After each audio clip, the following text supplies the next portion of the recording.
in a general sense, when we are facing a trouble in our life,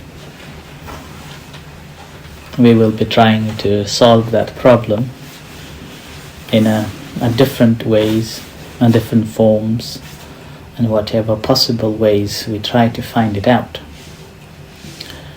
And in the meantime, we also try to contact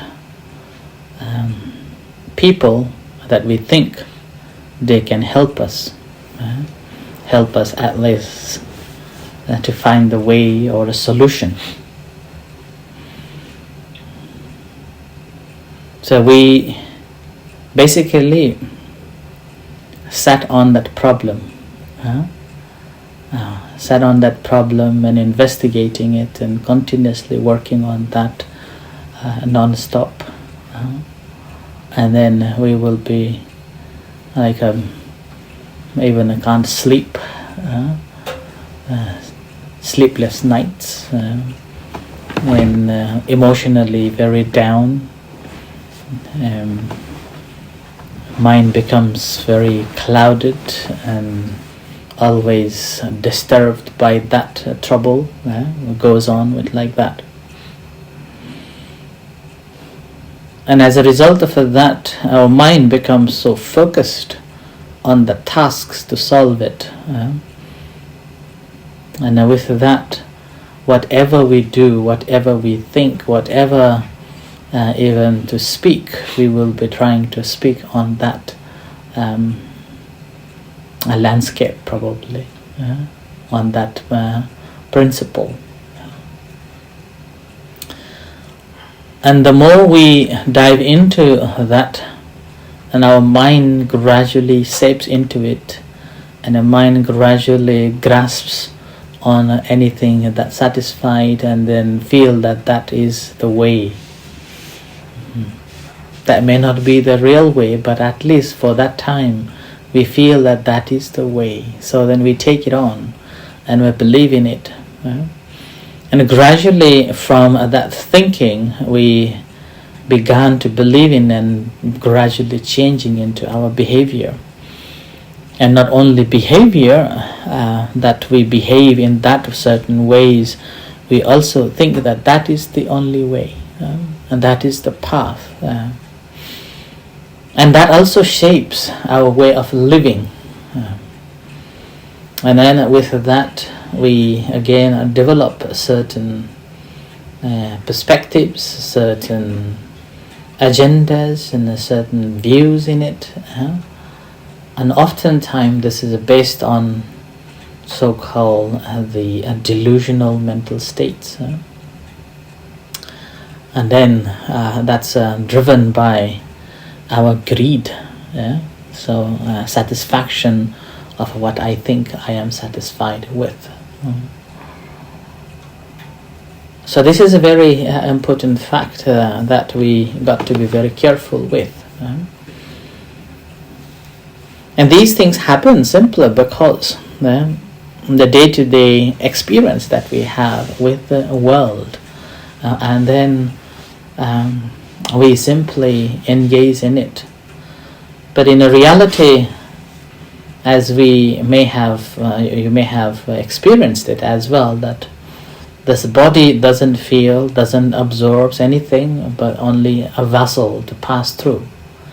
And then this mind also, in a sense, it was a pure, but somehow it just polluted. It's like it doesn't matter how big the sheep or the what's called cruise, cruise, big cruises that you go for a few days of a tour on a. Doesn't matter how big is that. You have to have a captain in it. Without the captain, the ship is just like a piece of a metal. And then it's also similar to like, in a way we can think of it as a This is what I normally reflect whenever I'm working in outside or whatever I'm doing. I normally wear a gloves, and then I think of this glove, use it to protect me. But this glove is only possible to function when I put my hands in. So, if I do not put I do not put the glove, my hands are in vulnerable state, right? But when I put the gloves in, then those gloves become lively, alive. So like that, our body, in a way, it's like a glove. It's like a ship or the cruise. It doesn't have any reactions, or it doesn't have any functions to create on it. And same with the mind too. If mind is not connect or come to contact with something else or other objects, in a way it's just like a sleeping mode. Unconscious, it's staying there. In a pure sense, in a pure mind, that's why there's also saying that the pure consciousness is actually untainted, undisturbed, and it's a pure consciousness. And this pure consciousness again can cause a trouble too here. Sometimes if we think that there is a pure consciousness, so that's why we will be attaining the Nibbana is in a concept of a pure consciousness. But Nibbana is not a pure consciousness, but no consciousness. Right? So that we have to remember here. But until the attainment of a no consciousness, then because we still have this relationship with the worldly affairs, we still have this dealing with it, constantly working on to get something or to get rid of something. There is a consciousness that is tainted and consciousness that is untainted state is there. So that's why the consciousness itself, in a way, it's a pure consciousness. Now what's happening is that in order to function this consciousness, so-called alaya vijnana, which is a sleeping mode, which is not disturbed by anything else. So it's like what is a cartoon that's a cat and a mice plays, a Tom and Jerry. Right? Who is Tom and who is Jerry? Tom is the cat, Jerry is the mice. Normally cat sleeps, it's resting. No, it won't bother to anybody, anything. So it's just sleeping, just staying in one place, and a Jerry comes and a play, causes a trouble, right? Before Jerry comes, Tom is just having a rest and enjoying a life, right? So this Tom is like things coming from outside, coming through the body, passing through the body and then disturbing the mind. And in that way, in the same time, when the Jerry comes in through the body, if Tom doesn't react, this Jerry tries to find different ways to annoy. Let this Tom to react.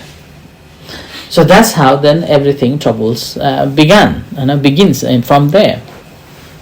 So that's why the purpose of the practice of a meditation is not only protecting not to Jerry to invade or coming through the body, which is inevitable, we cannot stop it. It will come because we have to live our life. And then when it comes to touch to the tummy, a Tom annoys. And here again we have to remember, things come through. So we have eye sees things, ear hear things, smells and touch, and these 5 senses. So through the 5 senses, as we come to contact with the world, it's coming through. When it's coming through, and then it's coming into our consciousness, the consciousness which is normally sleeping mode. It's like a thumb. Thumb is sleeping. As soon as it comes, and that triggers. That triggers, and this consciousness wakes up. As soon as it wakes up, then that waking up, straight away, it forgets where it was. So it simply grasps the tummy. Tommy grabs the Jerry, and then why you are here, why you are disturbing me. So that's how the whole the conflict begins. And then with that beginning of a conflict, what happens here now that Tom cannot stay still.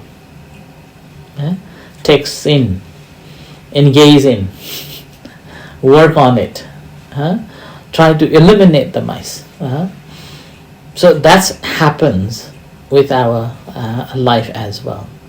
Since we haven't attained this liberation, we are bound to contact and bound to engage with worldly affairs.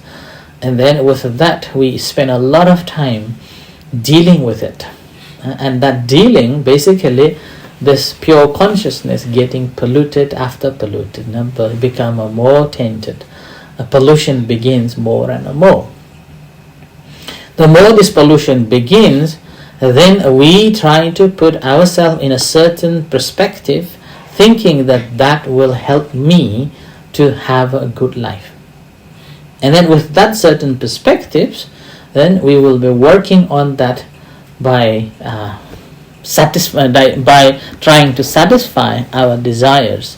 And then with that trouble, rather than solving it, we basically building a dam or barriers between. So this is my area, safety zones. And then we feel happy within that. And then whatever beyond this area, I don't care. It's not my business anymore. I don't need to worry in that at all. Only what I'm worried is this little world that I have created. And this is little world that I have created. Then what happens? We will put all the effort to keep it safe, keep it secure, and then maintaining it as much as possible. And that's why this consciousness, which used to be a very pure consciousness, it's been changed. We have created, or we have transformed this consciousness into the state of what and how we would like it to be. When we have when we have transformed it into that, then not only we hold on to that this is the one that I want and that I think is the real one, we also try to impose on others, introduce on others, and this should be the right one. You should practice like this way, like that. So this goes on with that. Then rather than we are freeing ourselves, we basically imprisoning ourselves in our own self-created prison, thinking that this is what I want, this is what I think is the right one. But whereas the practice of a meditation is actually breaking this all down and seeing this whole process that this my consciousness or this is what I am or what I have created actually is the manifestation of things that came through, and then I have put my understanding, my desire, my thoughts, and that's how I have created this whole situation here. Once we have understood that, then what happens is that there will be no such things as it is, and then we can be feeling that's it, we don't need to worry. So we don't have to be somewhere, we're not thinking to be somebody, and then we are not thinking of what will be. And that is the ultimate goal of the practice of a meditation. So I offer this as a reflection for tonight, and let's practice of meditation.